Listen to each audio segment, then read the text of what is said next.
Hello everyone, welcome to civil backup. और आज हम बात करेंगे the existence of cockroach Janta Party और क्या इसका सिंबल टसल चल रहा है। मेरा नाम राघवेंद्र राघव है और अब हम बात करते हैं कि इसके एग्जिस्टेंस पे और इसके सिंबल टसल पे। तो अभी हाल फिलहाल में ही 4 जून को कॉकरोच जनता पार्टी की तरफ से पहली प्रेस कॉन्फ्रेंस की गई है। हालांकि जो इसके फाउंडर हैं वो नहीं थे इसमें, लेकिन जो स्पोक्स पर्सन 3 स्पोक्स पर्सन इसमें रहे हैं जिन्होंने ये जो है प्रेस कॉन्फ्रेंस लीड की थी। और ये प्रेस कॉन्फ्रेंस बेसिकली इस बात को क्लैरिफाई करने के लिए थी, जो लोगों के द्वारा या अन्य पॉलिटिकल पार्टीज के द्वारा कहा जा रहा था कि इनका जो एक प्रोटेस्ट होना है 6 जून को for the resignation of education minister, वो वायलेंट है और इससे देश में जो है चीज़ें कुछ अलग हो सकती हैं। तो उसी को इन्होंने क्लेरिफाई किया कि नहीं, ये एक पीसफुल प्रोटेस्ट है और ऐसा कुछ नहीं होगा। सो ये एक साइन है कि हाँ, जो ये लोग हैं एक अच्छा पॉलिटिकल स्ट्रेचर है और एक जो पीसफुल माइंड है उसके साथ में पार्टी को लीड कर रहे हैं। अब बात करते हैं आगे की इनका जो विकीपीडिया पेज, अगर इसकी बात करें तो यहाँ पे अगर आप मेरे राइट साइड में देखेंगे तो यहाँ पर इनका एक जो है वो सिंबल दिया हुआ है और प्रेसिडेंट और फाउंडर में अभिजीत दीपके का नाम लिखा हुआ है। और ये जो पार्टी फॉर्मेशन इसमें हुआ है, इसमें कहा जा रहा है कि ये जो है 16 में और 2026 को ये पार्टी फॉर्म हुई है। इसकी जो स्लोगन है ये बहुत ही इंटरेस्टिंग है। इसमें लिखा हुआ है voice of lazy and unemployed. चूँकि ये इसी बेस पे निकली है और जिनको इसके कॉन्टेक्स्ट नहीं पता है कि ये पार्टी कैसे फॉर्म हुई है, तो उनके लिए मैं एक शॉर्ट में बता देता हूँ कि सुप्रीम कोर्ट में एक हीयरिंग चल रही थी सीनियर एडवोकेसी को लेकर, जिसके ड्यूरिंग इसके जो है एक कमेंट किया गया हमारे चीफ जस्टिस ऑफ इंडिया के द्वारा। और उसमें कहा गया कि यंगस्टर्स को लेके कहा गया था कि these are youngsters like cockroaches, कि ये जो हमारी यूथ है वो कॉकरोच की तरह है और वी वो डोंट गेट एनी एम्प्लॉयमेंट और have any place in profession, जिनको रोजगार नहीं मिलता या कोई व्यवसाय में नहीं जा पाते, वो इस तरीके के हो जाते हैं। सम ऑफ देम बिकम मीडिया, कुछ मीडिया बन जाते हैं। सम ऑफ बिकम सोशल मीडिया, कुछ सोशल मीडिया में आ जाते हैं। आरटीआई एक्टिविस्ट बन जाते हैं और starting everyone attacking start everyone, और सभी पर जो है हमला करना शुरू कर देते हैं।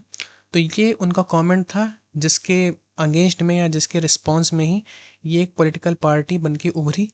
हालांकि शुरुआत में सोशल मीडिया पार्टी थी, ऐसा लग नहीं रहा था इसका कोई स्ट्रेचर होगा, लेकिन अब धीरे धीरे चीज़ें क्लियर हो रही हैं और होपफुली ये इलेक्शन लड़ेगी पार्टी।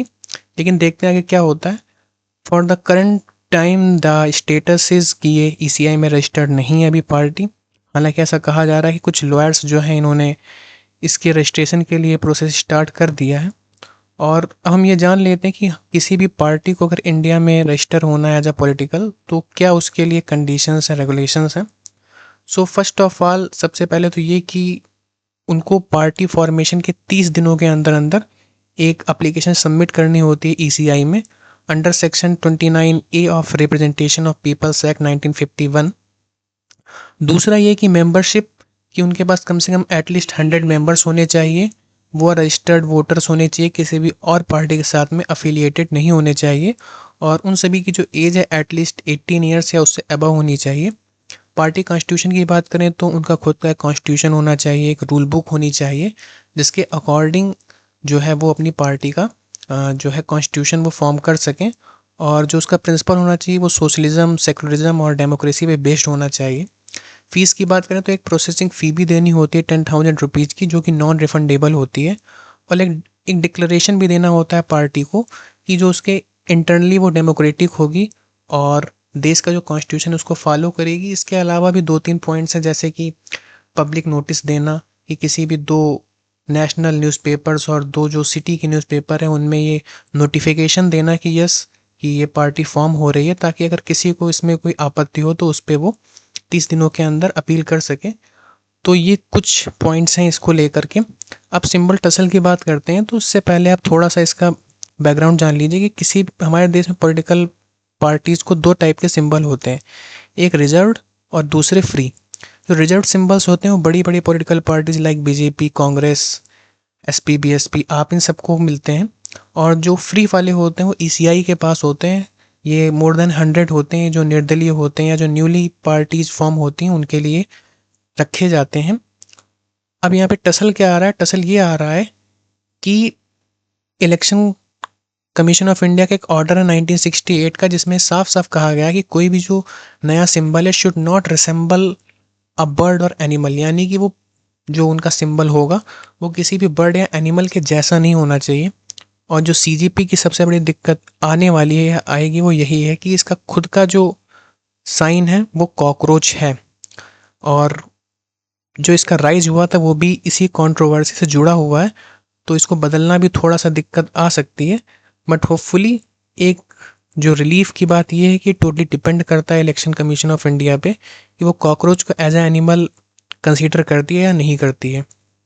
और ये रूल है वो इफेक्ट में 1991 से ये एक एनिमल राइट एक्टिविस्ट थे, उन्होंने कंप्लेन की थी कि जो इलेक्शन कैंपेन्स में कुछ पॉलिटिकल पार्टी या पर्सन्स जो है जिनको इस टाइप के सिंबल्स दिए जाते थे वो लाइव एनिमल्स जो होते थे उनका यूज करते थे for showcasing their election campaign, और समझ सकते हैं आप इसका क्या है। और इसी वजह से 2012 में ईसीआई ने ऑर्डर दिया कि कोई भी पॉलिटिकल पार्टी इस तरीके का कैंपेन ऑर्गेनाइज नहीं कर सकती, और साथ में ये भी ऑर्डर दिया कि आज से ईसीआई भी इस तरीके के जो सिंबल्स हैं उनको जारी नहीं करेगी, आज से बंद कर दिया जाएगा। हालांकि इसमें जो पुरानी पार्टियां थी जिनको पहले से सिंबल मिल चुका था उनको इसमें से एग्जेम्पशन दे दी गई, जैसे कि बीएसपी का एलिफेंट था या फॉरवर्ड ब्लॉक का लॉइन था। तो ये जो सिंबल टसल है ये सीजेपी के लिए करंटली आ रहा है। अब बात करते हैं, तो ये वो पर्सन है जिसने ऑनलाइन ये पार्टी शुरू की थी सीजेपी। इनका नाम अभिजीत दीपके है और ये 30 ईयर ओल्ड हैं और इन्होंने मास कम्युनिकेशन में ग्रेजुएशन की हुई है फ्रॉम बोस्टन यूनिवर्सिटी। जैसे कि मैंने आपको पहले ही बताया था, फाउंडर और प्रेसिडेंट हैं इस पार्टी के। साथ में ये बात अब कंफर्म हो चुकी है कि ये पहले आम आदमी पार्टी से अफिलिएटेड रहे थे। इन्होंने डिजिटल कंटेंट और जो कम्युनिकेशन स्ट्रेटजी वर्क के रूप में इन्होंने काम किया है। हालांकि इस बात से कोई इफेक्ट नहीं पड़ता है, सभी का पर्सनल मैटर होता है, बंदे की इंटेंशन साफ होनी चाहिए। और अभी तक के जो सिनारियो इसके हिसाब से लग रहा है, जो इन्होंने अपना पॉलिटिकल जो रूल्स जारी किए, जो डिमांड्स जारी की हैं, उसमें ऐसा लग रहा है कि yes they will do something better. अगर चीफ स्पोक्स पर्सन की बात करें तो अभी जो 4 जून को प्रेस कॉन्फ्रेंस हुई है उसमें जो मेन चीफ स्पोक्स पर्सन थे वो सौरभ दास जी थे।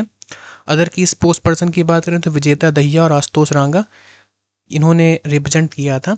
और अभी 6 जून को एक मास प्रोटेस्ट होना है जंतर मंतर पर, जो कि कहा जा रहा है कि एक पीसफुल प्रोटेस्ट है सीजेपी की तरफ से। और उन्होंने ये आह्वान किया है, सभी से रिक्वेस्ट की है कि सभी लोग आएँ और किसी भी पार्टी के झंडे के तले ना आए, बल्कि एक इंडिविजुअल के तौर पे आएँ और सपोर्ट दें। होपफुली देखते हैं इनको परमिशन मिलती है या नहीं मिलती है। आपका जो भी कमेंट हो या जब की जो भी आइडिया उन्हें आप कमेंट कीजिएगा और बताइएगा आप इस बारे में क्या सोचते हैं। सो थैंक यू, और ऐसे ही मोर वीडियोज़ के लिए आप सब्सक्राइब कर सकते हैं। मिलते हैं आगे। Thank you.